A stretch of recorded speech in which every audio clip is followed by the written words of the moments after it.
In this first video for 9.4, we're going to look at factored form. We're going to look at it from the perspective of the graph. We looked already at vertex form where we had y equals x plus 5 squared plus 4, and we know that the vertex is at negative 5, 4. And then we looked at general form with sneaky squares and 9.3. So if we took this vertex form and changed it to general, we would have x squared plus, in the middle we have 5x and 5x, so that was 10x. And then at the end we have 5 squared, which is 25, plus 4 is 29. So that would be general. And this would be vertex. Now we're going to look at something called factored form, and that's going to give us our actual x-intercepts. So before we had this nice vertex down here. Just like we've done before, we're going to have y equals, and we're going to have some parentheses. And we know if we shift from 0, 0 over to 3, 0, that means that the x is going to have to subtract 3. And then over here at negative 5, we know that we always go plus 5. If we put this in the calculator, then we get a graph like this one. And you'll notice that our vertex is actually here at negative 1, negative 16 if we put in this equation. So what I want to figure out is what is my stretch or my shrink. And what I want, I have negative 1 on both of the vertices that I have.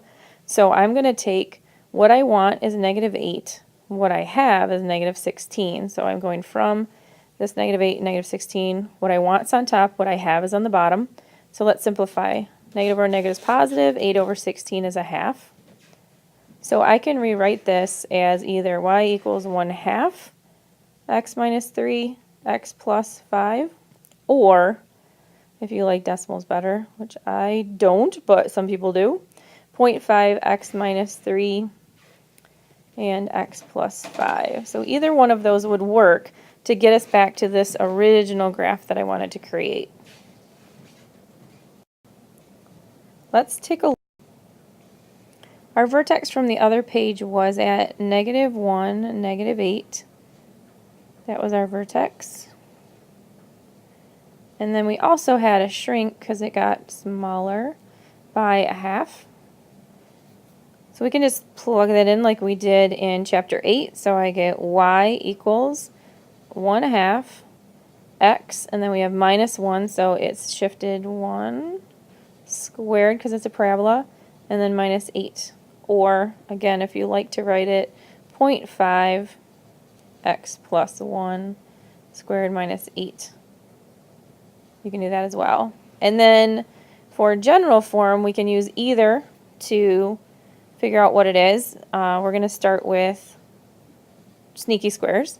So I have x plus 1, so x plus 1, x plus 1. All of that is multiplied by 1/2, and then we subtract 8 at the end. So I'm going to get x squared. I have 1x, 1x, and 1. And then we're going to take 0.5 times, and we're going to write x squared. 1x and 1x is 2x. And we have this 1, and then minus 8. And then we have parentheses, so we're going to distribute.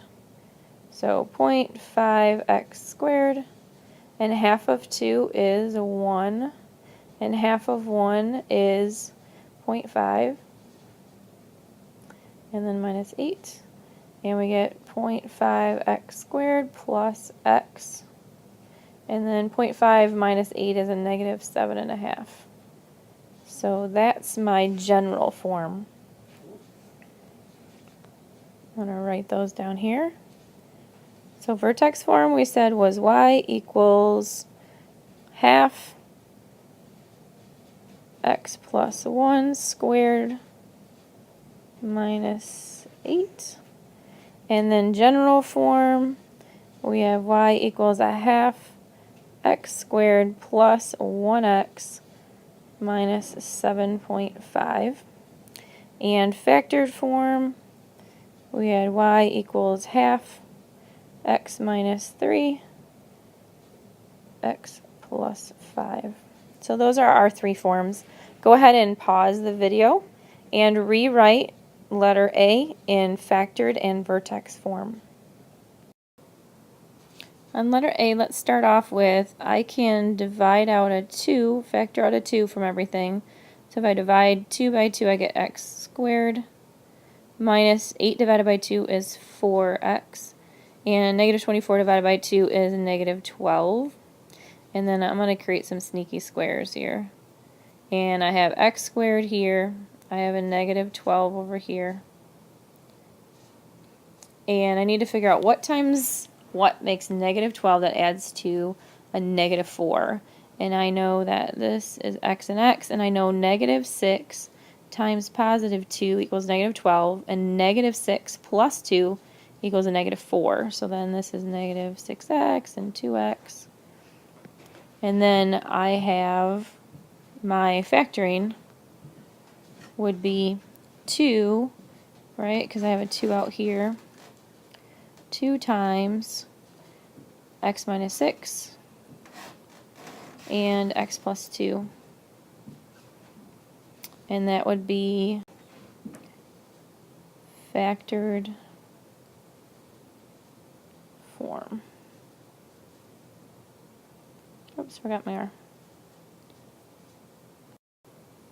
If we put 2x minus 6x plus 2 in the calculator and found the vertex would be at 2, negative 32. So we can write y equals, we know the stretch is 2. We know that we have a positive 2, so we have to subtract 2. And then minus 32. That would be vertex form. For practice B, we're going to divide out a 3. So 3x squared divided by 3 is x squared. Divide 6 by 3, I get 2x. Divide 45 by 3, and I get 15. And then we're going to do some squares. So I have x squared, and I have minus 15, because I know the middle two add up to the 2x. So what two things multiply to get 15, but add up to get 2? And since 15 is negative, they have to be opposite signs. So if I take 5 times 3, and I make 3 negative, 5 minus 3 is positive 2. So I am going to have an x, and I'll have a positive 5, because 5 has to be bigger, and a negative 3. So 5 minus 3 is 2. So then this becomes 5x and negative 3x. And I can write y equals 3 times, and I have x minus 3. And over here I have x plus 5. And that is factored form. If we put that in the calculator and find the vertex, then we find out that the vertex is at negative 1, negative 48. That means y equals, we still have a stretch of 3, times x, and we take negative 1, we make it plus 1, and then minus 48, and that is vertex form.